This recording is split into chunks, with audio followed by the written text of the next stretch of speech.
Hey guys, how are you all. स्वागत है आप सभी का आपके अपने चैनल अनअकैडमी के ऊपर। मेरा नाम है विवेक सोनी और आप सभी जानते हैं मैं आरपीएससी सेक्शन के अंदर इंग्लिश पढ़ाता हूं। आज टॉपर्स टॉक विद अनअकैडमी के अंदर हम स्वागत कर रहे हैं विनोद डेलू जी का। इनका एक इंटरव्यू हम ऑलरेडी ले चुके हैं और जिसके अंदर इन्होंने बताया कि कहाँ से बिलोंग करते हैं, कैसी पारिवारिक पृष्ठभूमि रही, कैसे इन्होंने तैयारी की और कैसे इस मुकाम तक पहुंचे। ये बीकानेर के एक छोटे से गांव से बिलोंग करते हैं। 243वीं रैंक इन्होंने हासिल की है आरएसएम एसएसबी एलडीसी एग्जाम के अंदर, जिसके अंदर 15 लाख अभ्यर्थियों ने एग्जाम दिया था और कुछ ही सेलेक्ट हो पाए थे।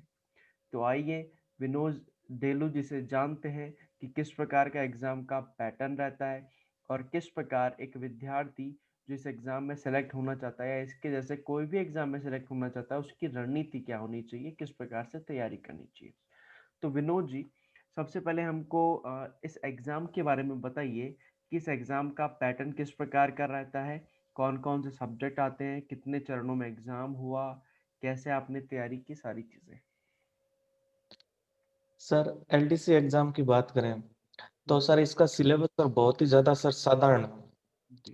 दूसरे एग्जाम्स की अगर तुलना के अंदर देखें तो हम्म, सर इतना कॉम्प्रिहेंसिव सिलेबस नहीं है इसका। हम्म, इसके अंदर सर राजस्थान जीके और साइंस और सर मैथमेटिक्स पेपर वन में आई थी। और सर पेपर टू के अंदर हिंदी और इंग्लिश दो ही थे। सर दोनों पेपर के अंदर सर 150 क्वेश्चन आए थे। ओके। तो सर फर्स्ट पेपर के अंदर 50 क्वेश्चन साइंस से, 50 मैथमेटिक्स से, 50 राजस्थान जीके से। जी। और सर सेकंड पेपर के अंदर 75 क्वेश्चन हिंदी से, 75 इंग्लिश से आए थे। तो सर सिर्फ 5 ही सब्जेक्ट थे सर। अगर दूसरे एग्जाम की सर तुलना के अंदर देखें, राजस्थान के सर कोई भी दूसरा एग्जाम ले तो सर उनकी तुलना के अंदर है ना सर इसका सिलेबस है ना बहुत लेंथ नहीं था। हम्म, और सर दो पेपर हुए sir, paper one paper two. और सर उसके बाद में टाइपिंग का सर 100 नंबर का एक पेपर और हुआ। तो जी। सर टोटल 300 नंबर, 300 नंबर का सर मतलब पूरा एग्जाम था। ओके। और सर मेरा सबसे लास्ट पेपर हुआ था। हम्म, और सर 4 चरणों के अंदर इसका सर एग्जाम हुआ। एग्जाम सेंटर राजस्थान कहाँ के है अंदर आपका?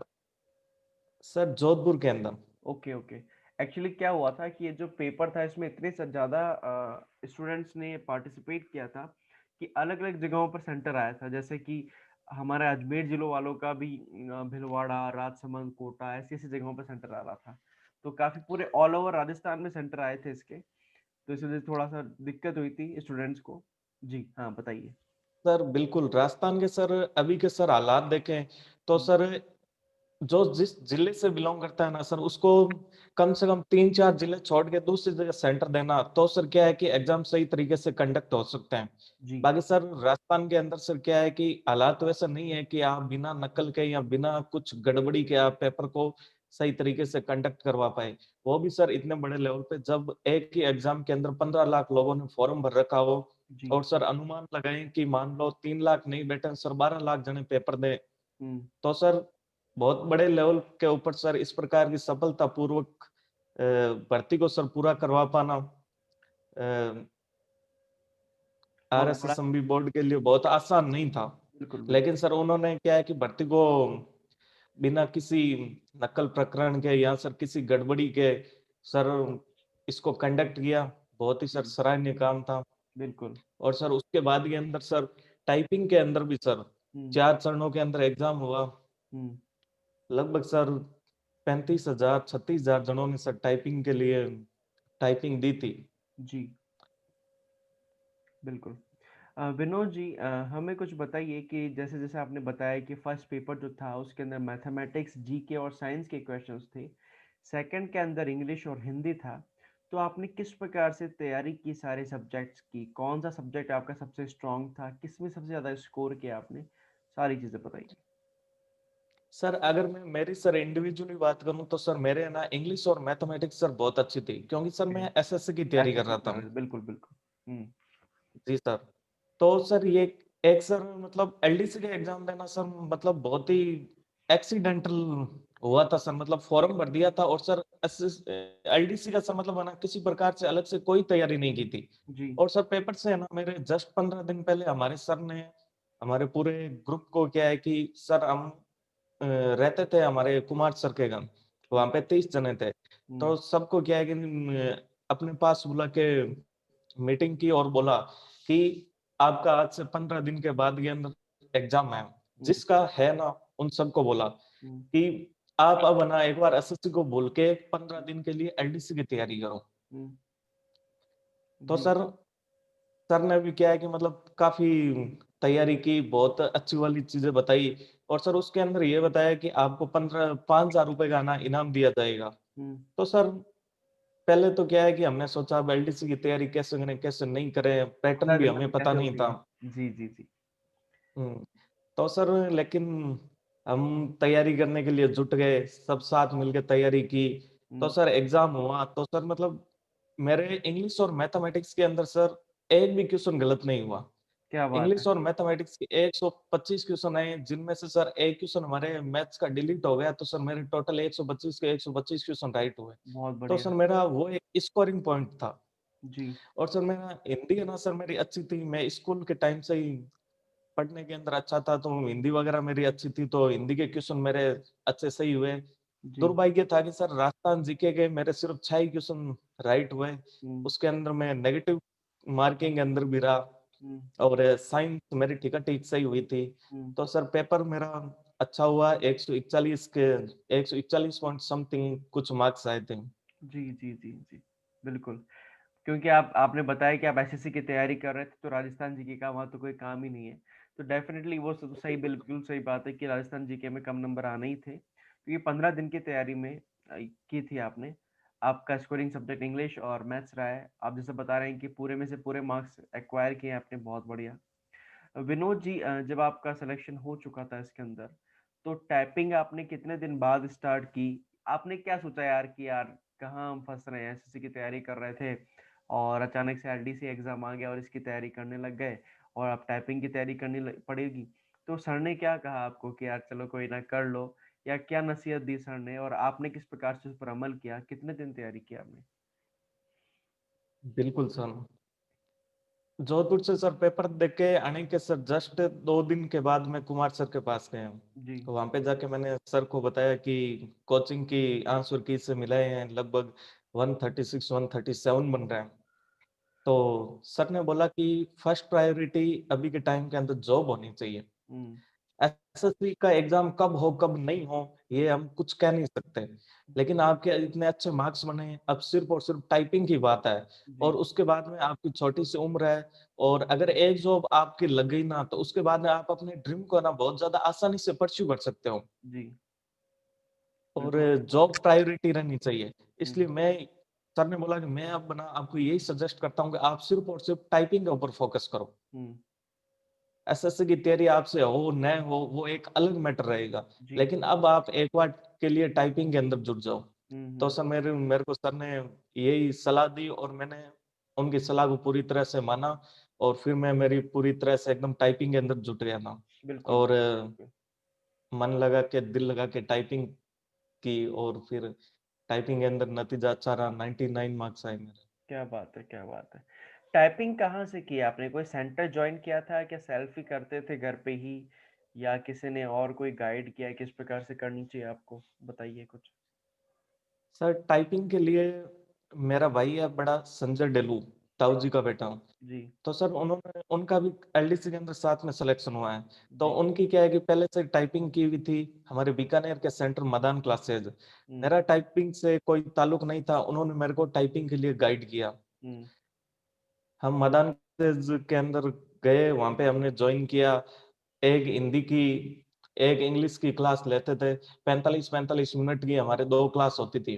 हुँ, और उसके बाद के अंदर घर पे आके एमएस वर्ड पे टाइपिंग करते थे। जी, उनके थोड़े दिनों के बाद हमने सॉफ्टवेयर के ऊपर टाइपिंग शुरू की। जी, तो मैंने तो मेरी ज्यादातर टाइपिंग सॉफ्टवेयर पे की। जी। हमारे को मैडम बताते थे आप सॉफ्टवेयर पे टाइपिंग मत करो मत करो, हुँ, लेकिन हम भाई भाई सॉफ्टवेयर पे टाइपिंग करते थे, कंपटीशन लगाते थे साथ के अंदर, हुँ, किसके कितने मार्क्स आते हैं, कितने शब्द सही होते हैं, कितने गलत होते हैं, क्या स्पीड रहती है। बिल्कुल। तो टाइपिंग के अंदर भाई का पूरा सहयोग रहा हुँ, और मदान क्लासेस मैडम का बहुत-बहुत धन्यवाद। उन्होंने बहुत अच्छी तरह से मतलब टाइपिंग के गुर सिखाए थे हमें। बिल्कुल, बिल्कुल, बिल्कुल। क्योंकि जिस प्रकार से आपके टाइपिंग के अंदर मार्क्स आए हैं, आई थिंक कि कई सारे लोग होंगे, कई सारे बच्चे होंगे जिनके आपके बराबर ही मार्क्स आए होंगे फर्स्ट पेपर के अंदर। लेकिन टाइपिंग जो है बहुत बड़ा रोल प्ले करती है। टाइपिंग के अंदर होता क्या है कि टाइपिंग में कई सारे बच्चों के जैसे 85 आ रहे हैं, 90 आ रहे हैं, तो आपके सीधे ही 99 आ गए, तो आप 15 नंबर वहीं से आगे हो गए और 15 नंबर आगे हो गए, तो सीधा डिफरेंस वो क्रिएट कर देता है। तो टाइपिंग एक बहुत ही बड़ा रोल प्ले करता है।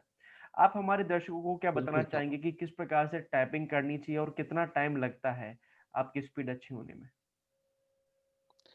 अगर कोई मन लगा के, दिल लगा के टाइपिंग सीखें और करें, तो आप 1 महीने के अंदर टाइपिंग टाइपिंग के अंदर आपकी है ना 1 महीने के अंदर-अंदर अंगुलियाँ ना बैठ जाती हैं। हुँ, जी, और उसके बाद में आप अगले 15 दिन तक रेगुलरली टाइपिंग करो, तो आपकी अच्छी स्पीड बन जाती है। फिर अपने ऑटोमैटिक अंगुलियाँ और हाथ चलने लगते हैं। जी, वो बिल्कुल। एक खुद के ऊपर डिपेंड करता है कौन कितनी प्रैक्टिस करता है, कौन दिल लगा के टाइपिंग कर रहा है कि नहीं कर रहा है, हुँ, कि कौन कितनी मेहनत करता है। बिल्कुल, बिल्कुल, बिल्कुल सही बात है। 1 महीने के अंदर आपको मतलब ये पता लग जाता है कि कौन-सा वर्ड कहाँ है, उँगलियाँ फ़ैमिलियर हो जाती है वर्ड्स के, तो फिर उसके बिल्कुल बाद सर। आपकी जो चीज़ें रहती हैं वो है कि आप स्पीड कैसे बढ़ाएँ और स्पीड बढ़ाने के लिए डेली आप 2 से 4 घंटे दीजिए, 2 घंटे इंग्लिश को दीजिए, 2 घंटे हिंदी को दीजिए। डेफ़िनेटली आपकी स्पीड जो है अच्छी हो जाएगी और रेगुलर रहना पड़ता है इसके अंदर सबसे बड़ी बात यही है। बिल्कुल। बिल्कुल सर, रेगुलरिटी बहुत ज़्यादा ज़रूरी है। जी, जी, जी। बिल्कुल। ओके। और जो बाकी सब्जेक्ट थे जैसे करंट अफेयर्स की बात करें या साइंस की बात करें, करंट अफेयर्स एक ऐसा सेक्शन है जिसमें समझ नहीं आता बच्चों को कि यार कहाँ से पढ़ें, क्या ना पढ़ें? उसके लिए आपने क्या किया? सर मेरी सबसे बड़ी वीकनेस यही पॉइंट था कि जी, मैंने राजस्थान जीके और मेरा साइंस और करंट अफेयर यही मेरा सबसे वीक पॉइंट था। जी। क्योंकि मैं प्रिपरेशन कर रहा था एसएससी की हुँ, और एसएससी से एलडीसी निकल जाना, इसीलिए मैंने आपको पहले बताया कि ये मेरे लिए एक बहुत ही एक्सीडेंटल जॉब है, जी। जिस जिसका मैंने न तो सोचा था और न ही मतलब अब भी विश्वास कर पा रहा हूँ, लेकिन लग गए हैं तो बिल्कुल बहुत ज़्यादा खुशी है। बिल्कुल, बिल्कुल, और बिल्कुल। बाकी सर राजस्थान जीके सर मैंने हमारे युवा क्लासेज के अंदर हमारे को नोट्स वगैरह कुछ प्रोवाइड करवाए गए थे। जी। उससे मैंने थोड़ा बहुत देखा था। हुँ, हुँ। और करंट अफेयर्स के अंदर ₹10 की मूमल, वो आती है सर एक मंथली समय सामयिक की, क्रोनोलॉजी। Chronology sir. जी, जी, जी, जी। जी सर, बिल्कुल, बिल्कुल। बिल्कुल। उसके बाद में सर क्या है कि मैं मतलब अब अलग ही सर दिशा के अंदर ढल गया, तो सर उस चीज़ का सर मेरे को ज़्यादा पता नहीं है। बिल्कुल, बिल्कुल। आपने अपनी जो स्ट्रेंथ है उस पे काम किया इंग्लिश और मैथ्स के ऊपर सारे मार्क्स आप वहीं लेके आ गए, तो बाकी चीज़ों की तो ज़रूरत ही नहीं पड़ी। बिल्कुल सही चीज़ है। बिल्कुल। जी। तो विनोद जी काफ़ी सर अच्छे से आपने स्कोरिंग अपने पॉइंट सर वही था और मेरे लिए जी, सर बेनिफिशियल साबित हुआ, मेरे को वो चीज़ आती हुँ, थी। हुँ। आप इंग्लिश के बारे में कुछ बताइए, जैसे आप एसएससी की तैयारी भी कर रहे हैं, तो एक ओवरऑल इंग्लिश के बारे में बताइए कि एक विद्यार्थी जो गाँव से बिलॉन्ग करता है, उसको किस प्रकार से इंग्लिश पर काम करना चाहिए? क्योंकि इंग्लिश एक सबके लिए सरदर्द रहता है कि यार इंग्लिश क्या करें, क्या ना करें, कैसे करें हम इंग्लिश? इंग्लिश के बारे में कुछ बताइए। बिल्कुल। सर इंग्लिश को सर सबसे अच्छी तरह से सर तैयार करने का माध्यम है सर इंग्लिश के एनसीईआरटीज़ की बुक। हुँ, जी। जिससे आपका क्या है कि जीके भी तैयार होगा और आपके वर्ड मीनिंग्स भी तैयार होंगे। हुँ, आप एक तीर से दो शिकार कर सकते हैं उसके द्वारा। मैंने सारी की सारी एनसीईआरटीज़ की बुक पढ़ी, जी। इंग्लिश की, हुँ, और उससे मेरे को मेरे वर्ड मीनिंग मेरे को सारे के सारे याद हो गए। हुँ, और सर ग्रामर का एक छोटा-सा पोर्शन होता है जिसके अंदर क्या है कि किसी को कोई दिक्कत नहीं होती है। अगर अपन इंग्लिश की बुक पढ़े या कुछ इंग्लिश के अंदर उधर-उधर मैगज़ीन्स वगैरह, न्यूज़ वगैरह पढ़े, तो सर उसके अंदर हम आसानी से ग्रामर का सेक्शन तैयार हो जाता है और सर वर्ड मीनिंग बहुत ज़्यादा अपना स्ट्रॉन्ग हो जाता है उन चीज़ से। मैं सर मेरा वाजीराव एंड रवि का सर करंट अफेयर्स पढ़ता हूँ सर पिछले 2 साल से रेगुलर जी। Per month. तो सर उससे क्या है कि मेरी वोकैब सर बहुत अच्छी तैयार हुई और सर ग्रामेटिकल मिस्टेक क्या है कि उसके अंदर आप जैसे-जैसे पढ़ते हो ना सर, मतलब पकड़ में आती जाती है, और सर आपको कोचिंग्स अगर ली हुई है या आप किसी ग्रामर की कोई बुक पढ़ रहे हो, तो सर वहाँ से आपको समझ आ जाती है। बाकी सर कुछ फिक्स क्वेश्चन रहते हैं सर, आरएसएसएमबी बोर्ड उतना सर ज़्यादा पूछता ही नहीं है, एसएससी का सर अच्छा लेवल होता है, तो जी, सर बिल्कुल सर। एसएससी की जो तैयारी करते हैं सर, उनके लिए राजस्थान की भर्ती है, मतलब सर इंग्लिश का और मैथमेटिक्स का पोर्शन सर बिल्कुल भी हार्ड नहीं रहता है। बिल्कुल, बिल्कुल सही बात है। I agree with you. बहुत सही कहा आपने। तो वाजीराम और रवि की जो आप करंट अफेयर्स पढ़ते हैं, उसकी प्रेरणा आपको कहाँ से मिली है? भाई साहब से?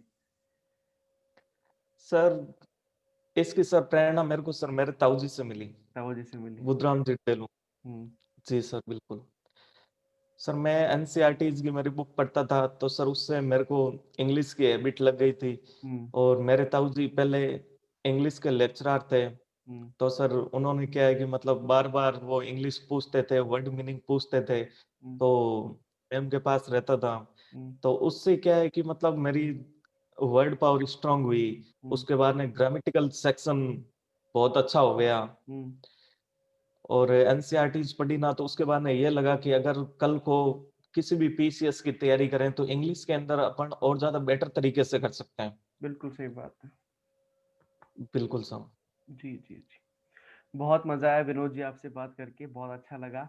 आपने अपना एक्सपीरियंस सटीक शब्दों में हमारे समक्ष रखा और अपना वक़्त हमसे साझा किया। किस प्रकार से तैयारी की जानी चाहिए आपने ये बताया और किस प्रकार से साधन ना होते हुए भी आपने इतने अच्छे से तैयारी की और इतना अच्छा रैंक हासिल किया। आप सचमुच में एक जीती जागती मिसाल हैं उन सभी लोगों के लिए जो एग्ज़ाम्स की तैयारी कर रहे हैं और अपना ड्रीम गोल हासिल करना चाहते हैं। बहुत-बहुत धन्यवाद विनोद जी। एक लाइन में सफलता की परिभाषा या सफलता का जो एक कहते हैं ना कि मोटो क्या होना चाहिए, किस प्रकार से सफलता प्राप्त की जानी चाहिए, एक लाइन में आप बता सकते हैं तो प्लीज़ बताइए? जी सर, बहुत-बहुत धन्यवाद सर। और सर आजकल सर मतलब परिस्थितियों के अंदर है ना सर, हम देखते हैं कि जो भी सर हमारे आस-पास की तैयारी करने वाले लोग होते हैं, जी, वो सर क्या है कि बड़े-बड़े ख्वाब देखते हैं, और सर बिना पढ़े, बिना मेहनत किए सर कॉम्पिटिशन के अंदर वो पास क्यों नहीं हुए, उनके मार्क्स कैसे कम आ गए, वो सर अपने आप को इवैल्यूएट करने लगते हैं। बिल्कुल तो सही सर बात। मैं एक चीज़ कहना चाहता हूँ, हुँ, फर्स्ट डिज़र्व देन डिज़ायर। पहले किसी सफलता के आप लायक बनो, उसके बाद में उस चीज़ को आप चाहो। हुँ, बिल्कुल जी सही बात है। Sir. First deserve and hmm, desire सबसे बड़ी बात है आप फर्स्ट उसके डिज़र्व लायक तो देन बनो, डिज़ायर। फिर उसके बाद ये जी है सर, कि सोचो कि और क्या करना है आगे। पहले आपको आता जाता और ही क्या नहीं कुछ, करना? सीधा एग्ज़ाम दे के जा रहे हो तो फिर नीचे गिरना ही है। बिल्कुल सही बिल्कुल बात था। है विनोद जी, बहुत मज़ा आया आपसे बात करके। बहुत अच्छे से आपने अपने सटीक शब्दों के अंदर आपका एक्सपीरियंस जो है हमारे समक्ष रखा और बहुत ही धन्यवाद आपको। हम आपके उज्जवल भविष्य की कामना करते हैं और डेफ़िनिटली आप अपने भाई साहब की तरह ही बहुत अच्छी सेवाओं में जाने वाले हैं और बहुत अच्छा रैंक हासिल करेंगे। बहुत-बहुत धन्यवाद विनोद जी आपका और धन्यवाद हमारे सभी दर्शकों जी को जो सर, हमारे बहुत-बहुत धन्यवाद सर आपका सर। जी, जी, जी। बिल्कुल सर। चलिए, इसी प्रकार हम और भी प्रतिभाओं को लाते रहेंगे और उनके जो व्यूज़ हैं, जो मोटिवेशन है, वो आपके समक्ष रखेंगे ताकि आपको इंस्पिरेशन मिलती रहे और आप अपने जो करियर है, उसमें आगे बढ़ते रहें सभी लोग। तो धन्यवाद सभी को तब तक के लिए। अगली कड़ी में हम जानेंगे और किसी प्रतिभा से किस प्रकार से पढ़ाई करनी चाहिए, किस प्रकार से एग्ज़ाम क्रैक किए जाते हैं। धन्यवाद विनोद जी आपका। धन्यवाद।